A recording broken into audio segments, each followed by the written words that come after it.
ناظرین اکرام السلام علیکم۔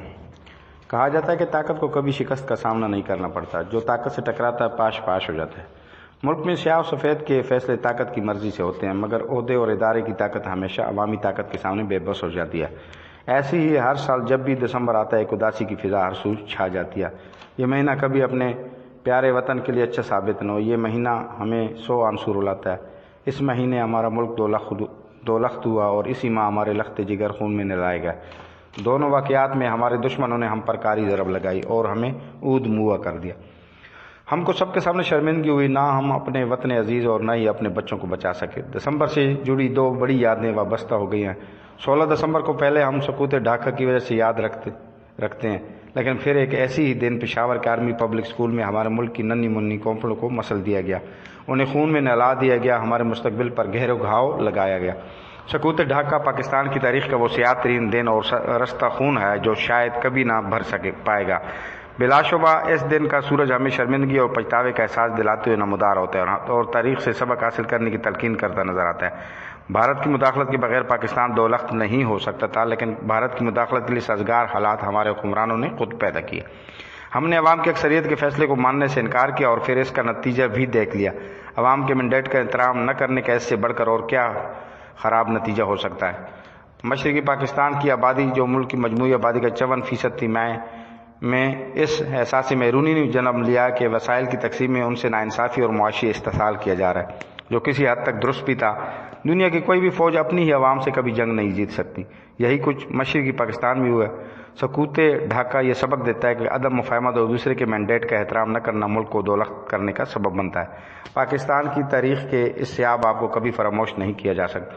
انسانی آنکھ کے مقابلے میں تاریخ کی آنکھ زیادہ معتبر اور دور تک دیکھنے کی صلاحیت رکھتی ہے، اور انسانوں کی قسمت کے فیصلے غیر جانبداری سے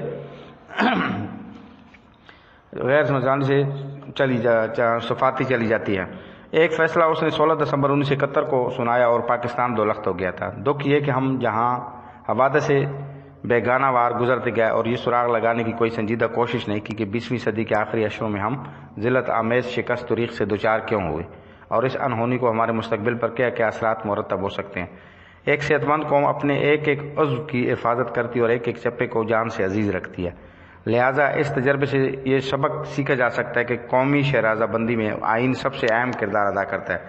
سانحہ مشرقی پاکستان کا آغاز آئین کے ٹوٹنے اور اس کا انجام آئین سازی میں ناکامی پر منتج ہوا۔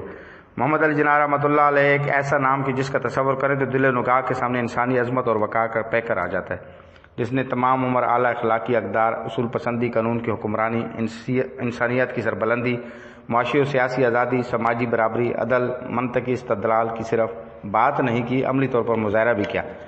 جدوجہد کی طویل